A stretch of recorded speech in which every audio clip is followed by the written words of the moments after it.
Hello once again, everyone. So, like I promised, I wanted to do something a little bit different involving longsword, where we've been talking a lot about Fiore and the Flower of Battle on the channel, and I do actually want to talk a little bit about the Zettel of the KDF. Now, before I dive into this, two very important things. Number one, Randy's going to help me out with this, and number two, this is not going to be a series on the Meisterhau. This may not even be a series, but if I do choose to talk about more things from deeper in the Zettel, this will be the prelude to it.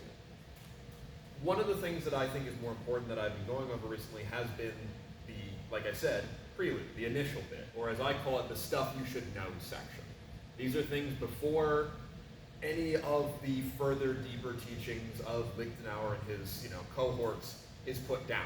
It's just the basics. And I'm not going to, of course, bore them about the whole, fence not from left of right hand and passing steps and all that, but more, we get a series of very simple plays and very simple more simple implied actions that turn into plays that, frankly, if you were just looking for some basic longsword advice, here it is. So, let's go ahead and go over that briefly. So firstly, obviously I want to cut in from strong position. Now, Randy could be in a variety of positions, but the safest way I find to engage from a basic level is if I'm going to cut in strongly, I'd like him to be open so he's in something that invites cuts to his head. Low guard is usually the safest one for me to go against. I, of course, go into whatever I want to go into, but something powerful. So for this, I'll go ahead and go up to Vampire. Now, when I strike in, there's a couple different things that can happen, but for pretty much all of these, Randy's more focused on maintaining distance as opposed to closing in with me. He's using his right step, though it doesn't necessarily matter, to get a middle bind with me. So I cut in, and we're here. Now, I'm not quite at my absolute deepest yet, because the first couple actions he talks about is after I cut, making sure I keep the schild in front of me to prevent him from doing a Durchwechsel. Now, before we move into me countering him doing so, I will go over how that might look. So basically, right now, we're in the middle. We're in even, right? It would be a foolish choice to try and leave this. But under slightly different circumstances, where maybe, for example, Randy overpowers me just a little bit more, this is where I get opportunities to go to the other side, as we'll see later. Now, the one most everyone immediately thinks of is going to be the cut, but when it comes to using the Durchwechsel, it's going to be a thrust. So I'm going to dip my tip and just fill that gap with a step. Now, this is an action that you see across the board in swordsmanship. Dip to the other side. But there's one I find that isn't necessarily done all that much with longsword. Not because it's not good, but more because people forget about it. We get into cutting mode, and so no one thinks of employing this. So, just as a little aside, let's just go over that again in detail. Again, from the attacker's perspective, and then we'll counter in a moment. I cut in, Randy manages to parry a bit more over. I'm in far enough range it doesn't make sense for me to try and cut him, or I don't want to leave the center all that much, so I dip. And it should be noted that as I dip, I am not dip, then go. You never want to Durchwechseln uselessly. I am gaining distance as I go in, and then I can just ram him out as I go through. Nice and straightforward, nice and simple. You can make it more or less lunge, more or less pass, etc. But that's the first actions that's described. Not him cutting around, him thrusting around. So, when I cut in now and Randy tries to do that from the middle line, because I'm in the middle, if he tries to leave it, one, it's going to be a lot more difficult, but two, if he tries to leave it, all I need to do is keep my schild in the middle, and without even necessarily stepping all that much, I can apply force in any of the four openings. So, I can just apply it over and counter thrust. And sometimes, especially with the longer swords, they'll step right onto it. Or alternatively, I can fall through with a thrust if I see fit. And at this point, we're pretty much just doing all the standard stuff from Capoferro and other rapier sources, right? Not to say that that's a direct lineage, but that's just a good fencing principle. You're in the middle, they try to go around, apply your strong to that side, you've got them. Because holding the middle line isn't just this, it's everything here. So, one more time on that, and then we'll talk about it in a slightly different context, but an important one. So, I cut in, boom, he tries to go around, but I've got the schild in the middle. I don't even need to step. I'm perfectly safe, right? But if I want to, I can step into it. Now, another thing in this same vein, and this is one I see more egregiously, even though this is not from the initial prelude, is when he tries to cut around. Because the Durchwechsel is just the opposite of an Abnehmen. So even though the Abnehmen actually appears in the Zornhau section, I want to cover it here for the same purpose. So, I cut in, boom, if he tries to pull up and cut me, again, all I need to do is just apply my shield to wherever he's going, and I'm perfectly safe. Now I can do that in one of two ways. Especially with this distance, when he's trying to go for my arms or my head or what have you, I can get away with just turning over as I did before. Or if I am worried that he's cutting with a bit more structure, apply your shield upward in the exact same way. Wherever he goes, I just follow him and I'm safe. So here's this kind of on the low version, then I'll do a thrust version again. So I cut in, boom, he tries to cut around. I can either bind on his head like we see in the counter from the Zornow section. I can thrust him if I get a lucky shot. All of this is fine, and I'm still relatively low because I caught it out here. Alternatively, me stepping up and applying my shield against his cut as he raises. I cut in, boom, he tries to come up and around. Same exact idea, I can bind from below or I can get the stick however I see fit. Now it should be noted, if you've seen my catcher, cutter, cover, thruster thing, this is not me catching on my shield. If you try to do that, it's going to be a lot harder. As he leaves, I just follow him as I go forward. And that gives me a much better chance of controlling that center line because just like when I attacked with the Durchwechseln, I'm not doing it uselessly. I'm gaining distance as I go in. And that's the big difference between being able to do counter thrusts, or counter actions really, and just doing the motion but it doesn't get you anything. Because I can just delay him all day, but as we know, that's not a good idea, right? Do the before and the knock. Okay, so that's the first basic. Someone tries a thrust or cut around, keep the middle. Always try to cut to the middle and then work from there. Second two basics is where we get things a little bit more digestible plays, i.e., I'm cutting in strongly and he will parry in one of two ways. Now his options are he either is going to parry outward or upward. And when you're fighting righty on righty, these are the two most natural parries, right? Since I'm cutting out of my right, he's defending from his right, we're going to end up in basically a 3 o'clock zone. That's what we're getting. Now the first one we're going to talk about is if he parries outward. Now I should note, for this outwardness, I don't want you to think of this as parrying badly. So let's have Randy attack in against me. When I say parrying badly, that would be something like this, a block of desperation, something that does no offensive thing back against him, and he can cut around and do whatever he wants, right? That's not what we're looking for. What we're looking at here is someone who is doing well, but they're just doing a little bit too much of it. So, in regards to my outward parry, when Randy attacks here, I'm going to defend myself correctly, but I am putting all of my chips on defense, which changes our angle up, and thus ends up giving him the opening to the arm, which is our next bit of advice. If you cut strongly, and he parries strongly, take the flesh wound on the arm. And note we're going for the arm here, not the head. This is something very important, and this is where we're going to start dipping into Zornhau again. So, when I cut in strongly and Randy does a good parry, but he's focused on maintaining distance away from me, right? You can do it out of shoulder if it feels more comfortable, right? I cut in. His head is not available. If I try to cover that distance, he's going to use the lesson we already learned. For me to get all the way over there, he'll get me, right? Instead, I choose to take the arm, the nearest target, and leave. It's a flesh move. I'm not doing a fight ender right now. He's keeping defensive. Now, as for how we take that wound, I like two different methods. Method number one is the skip away, where I'm just going to rake up, and as I bring it down kind of on a Scheitelhau line, I'm going to step back with my back foot and just kind of skip away. This is very fast, does not hit terribly hard. The only downside of it is I'm staying still relatively in front of him, so I'm relying on linear distance to escape. We'll show that again a little more fluently, and then I'll talk about the other one. So boom, and just out. Nothing complicated there.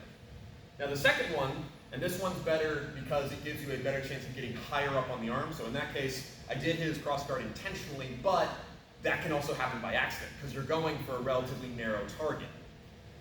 If I want to guarantee that I get around that crossguard, because even though Lichtner may not have had them at his time, side rings are a thing, right? Sometimes you've got a bigger cross that you need to get past. So we're going to aim a little higher on the arm now. So I cut in, he defends. I'm going to step out with my left foot as I rake this up, and I'm going to throw it a bit more as a lateral step. Now I am throwing this from my left. It's just because of the way I'm stepping, it comes in relatively straightforward. The thing with this is that immediately following it, I can bring my right leg back and catch whatever he might throw back against me. This is just another way of taking it. It's actually the same way that I'll end up taking the head if I do an Abnehmen, just applied out rather than forward since I'm not looking to change our distance. So I'll just show those two one more time rapid fire, and then we'll move on to the next point I had. So first, the skip away, no problem, and now the out. Both perfectly fine, both very successful. I've had no difficulties using them for several years now. Now, I want to talk briefly about why not go for the head, okay? Because the opening's there. Let's talk a little bit about the Zornhau section. When it comes to us just throwing initial overs, right? And this is also true anytime you're fencing. You're just throwing your standard cuts. Something that might hit, something that you're hoping would hit. It'd be really nice if Randy just stood there and I clocked him in the head and got on with my business. But odds are these attacks are not meant to be the fight enders. Even though they could be. I'm still feeling Randy out. I'm learning about his responses. I am maybe even intentionally looking for a certain opportunity. Because I'm not just going to walk up and go, I'm going to blast Randy with a Meisterhau. That's not a smart way to fence, right? I'm going to take my time, learn what he does, and then base upon his action. The action he's giving me right now is distance, which is a good action. Because sure, I have an opportunity to hit Randy on the arm. Welcome to fencing. The second you do anything, there's an opportunity to hit you on the arm. He is keeping back away from me. He's keeping his distance. He's minding his structure, because even though his point's going offline from my perspective, he's shut down my ability to hit his head. Because if I try to go around, he'll take that middle like we talked about. The only thing he has exposed is his arm. That's not necessarily a bad idea. It's a very, small target. He can move it, he can defend himself, and I don't really get a whole lot out of it. Which is why you might be tempted to go for the head. But let me talk about a difference here. When I use Zornhau, the distance has changed. Even if I use it in a me being offensive context, I'm going a lot more in against him because I know what Randy's going to do. I have a lot more of a measure of the man, as it were. But the way we're first given Zornhau, just to follow with it, is he's cutting at me first. So I have entered into distance at the shoulder, and I'm throwing the counter Zorn. Meaning, if now he parries strongly against it when he sees that happening, so I step up, our distance is a lot closer, my momentum's going forward, he knows that momentum is going forward, which changes his parry, which means that it is in my best interest to go in. Not that he can't still counter me, because there is the counter, but that's a lot harder to do in this context. Could I take the arm instead? Yes, absolutely. It's a little harder, but I can bound back out. However, trying to take the head when he's at distance is just too far to go. It's going to make his counter far too easy and, frankly, almost laughably easy, right? So, the difference between those two. Zorn, I am going in, I am closing range, and he is coming to me, at least initially, even a little bit, right? That means I can go for deeper target.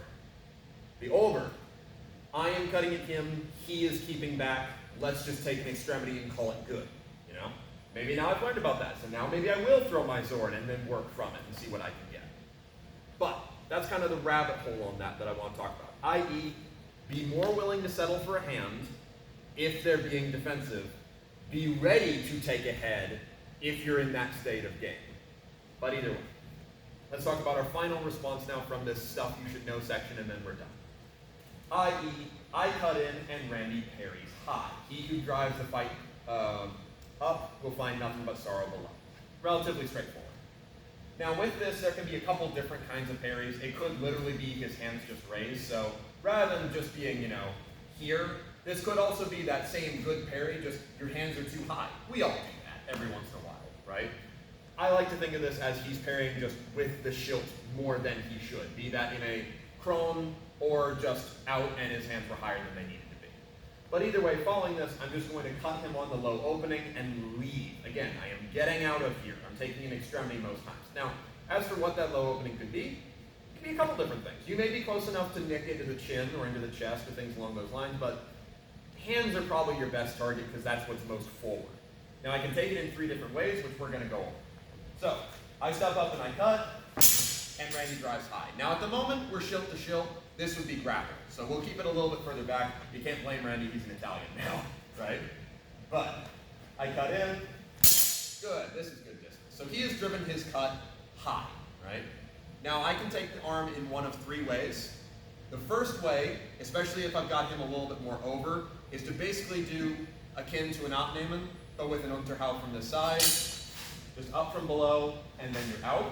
That one's relatively straightforward, very mechanically sound. Only downside is you have to cross your arms, so if you're in heavies, it can be a bit of a pain. Here's that again. No problem. Second option, this is my preferred way of doing it, is I'm going to do an Unterhau from my right, but I'm going to step to my left. So, I cut in, I'm going to drop the tip down, ball and socket joint, and step out with my left foot to take it from right below, and then I just proceed through. Like I said, I really like this one. Here's that again. No problem. Third option, I go that way instead. So I do a cut from my right, but I step out with both feet to get more of a kind of profiled ox on my left side. So I cut in, pull the tip back as I step out with my right foot, follow it with the left foot, get that nice little bit of pressure. Downside being, you are directly in front of their sword. Upside being, you're in a great guard for dealing with that. One more time on that. So, up, cut, boom, no problem. And that's pretty much it, right? So what did we learn here? Number 1, be aware of the center line, because fools are gonna try and cut around. Stab, not hard to do, right? Number 2, when you cut strongly, if they are parrying out, they will expose their arms. They parry up, they expose everything below. Wound it, get back out, then just continue hacking them down. This is the safest way to fence, because I'm not doing anything too complicated here. If he can't deal with my Oberhau, I don't need to worry about a follow-up, because he can't deal with my Oberhau. If he steps in close, sure, this doesn't go into any grappling actions or things along those lines, but you're closer range. If you're focusing with your sword and you're not quite in grapple range, you should be able to outcut him because he doesn't know his distance. Point being, stick to your guns, stick to simple, and this will see you pretty far. And we haven't even, like I said, gotten into the Meisterhau. We talked about the Zornhau, but only because Zornhau is nothing more than a simple peasant's blow. It's Oberhau 2.0. Every lesson you learn by getting good at these things directly turn into the Zornhau, right? And I'm just doing it Randy because I guess you're the Zornhau in my mind, right? But, point being, these are the things that will help you go quite far, and I think they are often overlooked because they're at the very beginning of the book and everyone goes, oh, I know that. So, maybe attend a little bit more to that passage and see what it gets you. Worst comes to worst, it's some good simple combos, so if you can't remember how to do anything, you can do those. But, thank you very, very much, Randy, and thank you all very much for watching. We will go over some other techniques another time.